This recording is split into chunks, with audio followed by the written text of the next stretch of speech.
नमस्ते, मी आहे तुमची सगळ्यांची लाडकी इंडियन संगीता. तर फायनली आज माझा वाढदिवस आहे आणि हे बघा मला काय आणलं आहे सरप्राईज. हे सरप्राईज बघून मी तर खूपच भारावून गेले, कारण माझ्या मनात असं काहीच नव्हतं. मला माझा वाढदिवस खूप आवडतो आणि मी कुणाकडून अपेक्षा करत नाही की सगळ्यांनी माझा वाढदिवस करावा, पण अचानकपणे सरप्राईज मिळालं त्यामुळं माझ्या खुशीमध्ये चार चांद लागले होते. कारण मला फुलं खूप आवडतात, गुलाबाची फुलं आवडतात, गुलाबजाम आवडतो आणि बिना चॉकलेटचा केक आवडतो. आणि हा ड्रेस माझ्या सुनेनी आणि माझ्या छोट्या मुलांनी मला घेतला. हा बुके मिस्टरांनी दिला. केक पण दोन्ही मुलांनी मिळून आणला. त्यामुळे मुलं आणि मिस्टर यांनी मला सकाळी सकाळी उठल्याबरोबर हे डायनिंग टेबलवर ठेवलेलं सरप्राईज दिलं आणि मी खूप खुश झाले, आनंदी झाले. कारण असं काय मी प्लॅनिंग केलं नव्हतं. मी ठरवलं होतं मीच एकटीच माझा बड्डे सेलिब्रेट करीन आणि मस्त मस्त व्हिडिओ बनवीन आणि तुमच्याबरोबर मी माझा बर्थडे सेलिब्रेट करीन. पण खुशीची बात आहे, माझी मुलं, माझा नवरा सगळ्यांनी माझ्यासाठी सरप्राईज दिलं. आणि हा माझ्या बड्डे निमित्त माझ्या सख्यांनी ठेवला होता कार्यक्रम. असं नाही आहे, हा कार्यक्रम आधीचाच होता, पण चुकून त्या दिवशी माझा बड्डे पण होता. त्यामुळं मी पण खुश होती आणि मीच स्वतःला असं समजून घेतलं होतं की खास माझ्या बड्डेसाठी हा कार्यक्रम आयोजित केलेला आहे.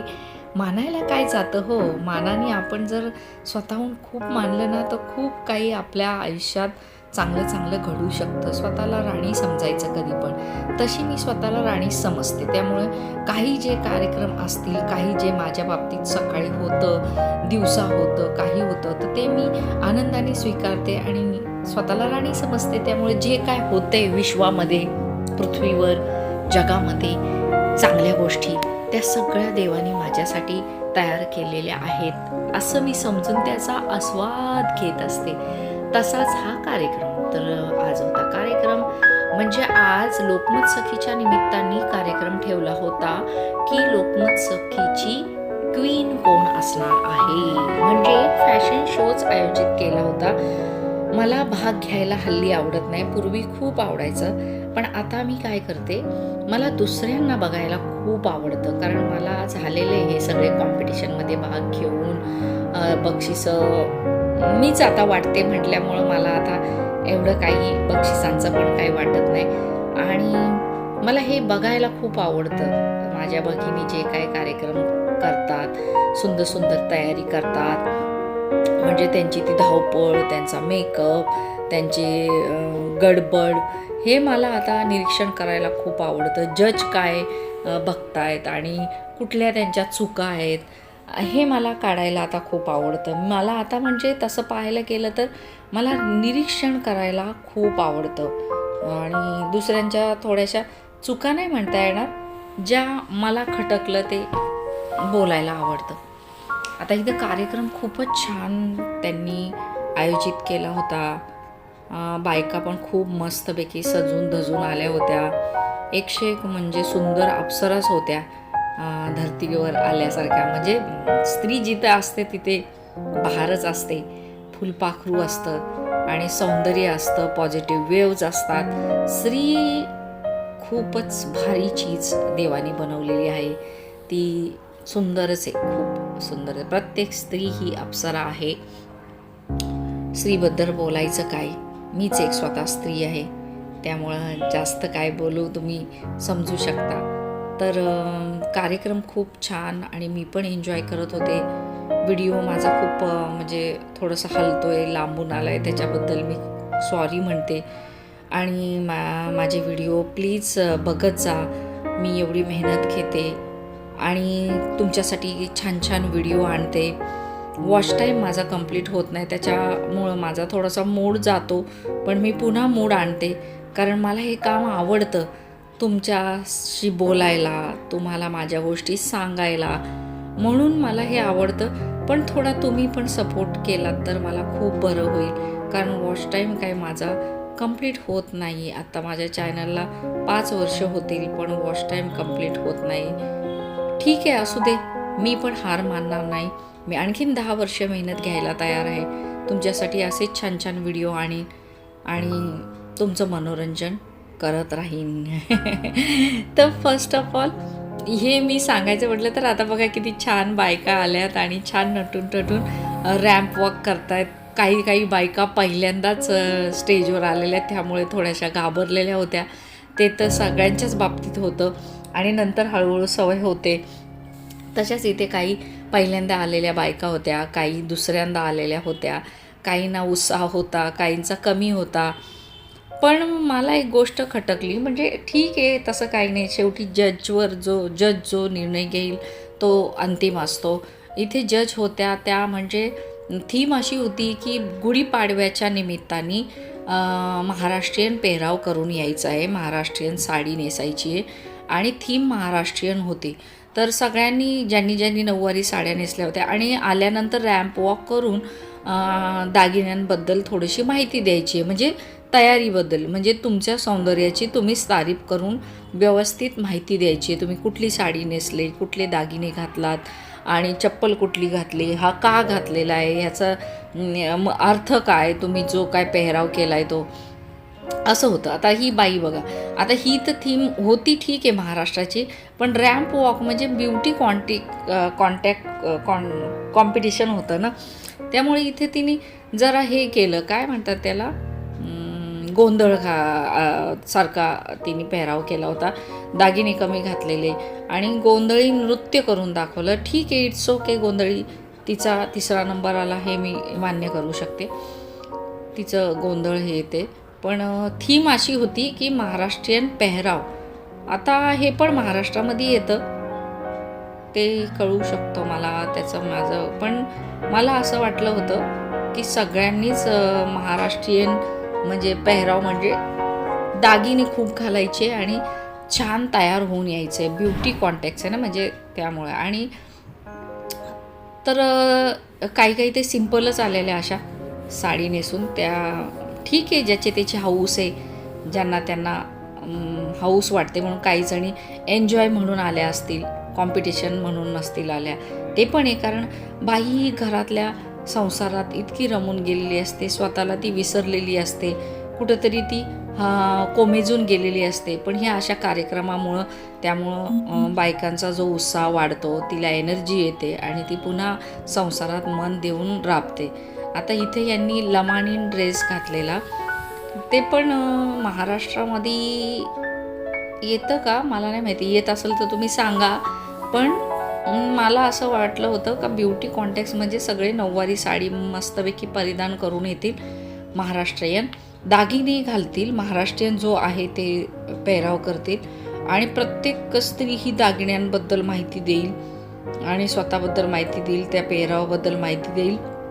आणि मग नंतर जज त्यांना एक प्रश्न विचारतील आणि त्या प्रश्नांमध्ये जिचं उत्तर भारी असेल किंवा जिची बोलण्याची कला भारी असेल, जिचा मेकअप, तो महाराष्ट्रीयन पेहराव महाराष्ट्राचे भारी असेल, एकदम सगळंच गुणसंपन्न असेल, त्यांना ते नंबर देतील. तर तसं दिलं नाही आहे त्यांनी, कारण खूप बायकांनी, जवळजवळ 80 बायकांनी भाग घेतलेला.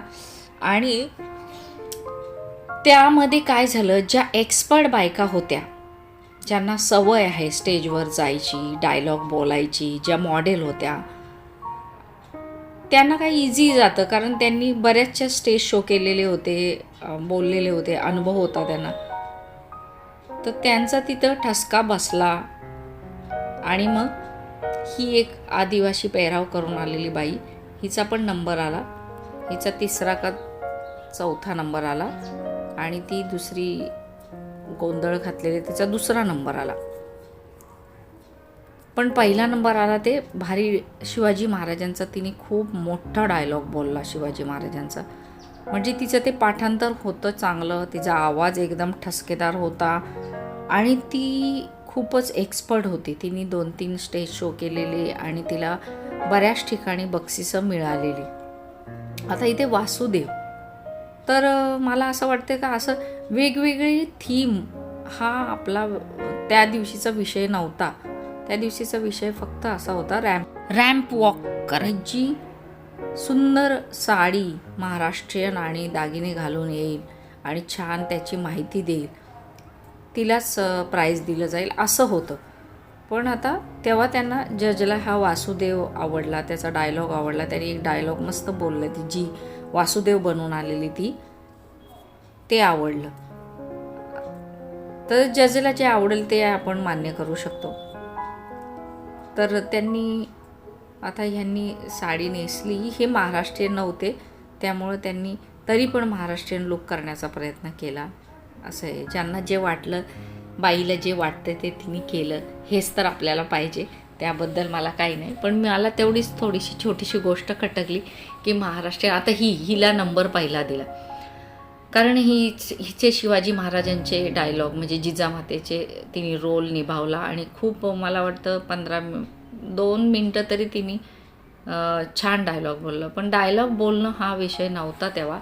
त्यामुळे बाकीच्या ज्या स्त्रिया आहेत सिम्पल, ज्या कधीच स्टेजवर आल्या नाही, त्या पहिल्यांदा स्टेजवर त्यांनी परफॉर्म केलं. त्यांनी एवढी 8 दिवस तयारी केली, त्यांनी दागिने गोळा केले, त्यांनी मेकअपवर खर्च केला, त्यांनी साडी विकत घेतली आणि त्यांनी घाबरत स्टेज शो केला आणि दागिन्यांची माहिती दिली. पण त्यांचा मग उत्साह कमी झाला, वाईट वाटलं त्यांना. तसं पण आहे, स्पर्धा म्हटलं का हार जीत ही होतेच. कोणीतरी पहिला येतो, कोणीतरी दुसरा येतो, असं पण होतं. पण मला असं वाटतंय का डायलॉग मग त्याच्यामध्ये स्पर्धेचं मध्ये नीट माहिती द्यायला पाहिजे. तुम्ही काहीतरी डायलॉग बोललं पाहिजे. तर त्या मुलींना त्या तशा डायलॉग बोलून तयारीने आल्या असत्या ना. त्याच्यात अशीच थीम होती की छान तयार व्हा आणि दागिन्यांबद्दल माहिती द्या. पण काही ज्या एक्सपर्ट होत्या त्यांनी 1-2 मिनटं घेतली.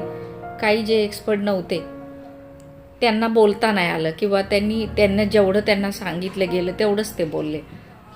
दागिन्यांबद्दल सांगितलं आणि स्वतःच्या पेहरावाबद्दल सांगितलं. ही माझी मैत्रीण आहे वीणा, हिने पण छान मस्त तयारी केलेली, सगळ्यांनी सुंदर केलेलं.